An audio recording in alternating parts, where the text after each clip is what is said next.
Welcome back to RFL Gym, you guys. Today we're going to be growing the glutes. I'm going to show you 3 exercises that you can be doing to help maximize your glutes growth potential. So let's go ahead and get right into the first exercise, you guys. So the hip thrust is going to be the exercise that you prioritize. First, you want to make sure that you pick a weight that you can control. It's not about how low, how deep you can get into the movement.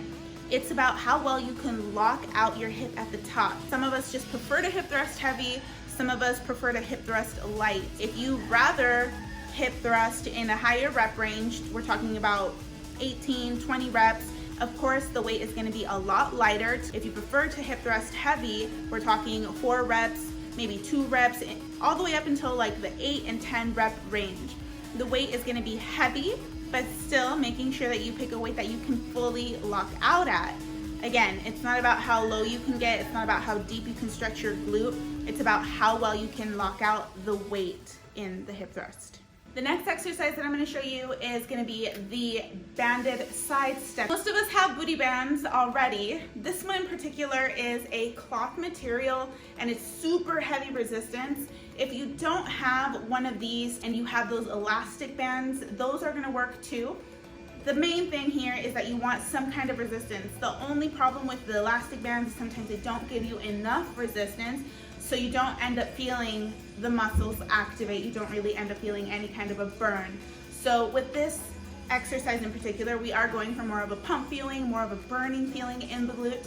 So you want to make sure that you have something that is enough resistance. The next exercise I'm going to show you is the frog pump. If you don't feel the frog pump working your glutes at all, it could be due to your hip anatomy. So what you can do is swap it out for a bridge lift, and I'll be showing you both exercises. The frog pump though, sometimes it's just a matter of kind of working with the movement, figuring out where your feet placement should be, and you end up feeling it really well. At least that was the case for me. So I'll show you how I like to do it, and then I'll show you the bridge lift just in case you end up deciding you don't like the frog pump at all, then you can swap it out for the bridge lift. The way that I like to do this is keeping the plant of my foot completely up against one another. So I'm going to go ahead and do that now. So both my heels are touching. What I like to do from here is crunch up. So almost like in a crunch position. If you have a Bosu ball, you can even put a Bosu ball behind you or even use your hands if you feel comfortable here. But I like to do it here. And from here, I go into my frog pump. So keeping my chin tucked in like you would on a hip thrust, you're gonna come up and squeeze. Come back down and it's a tap and go. So for this one, it would look like this.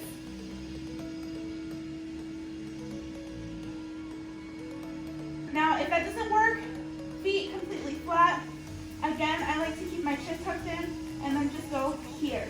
Literally just the pelvis, your hip is the only thing moving here. So that's it, you guys. 3 exercises that you can be doing to help maximize your glute goals, you guys.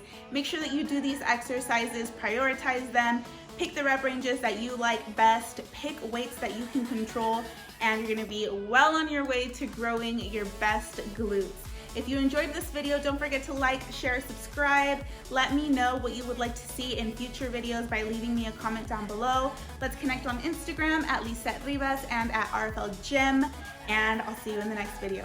Bye, you guys.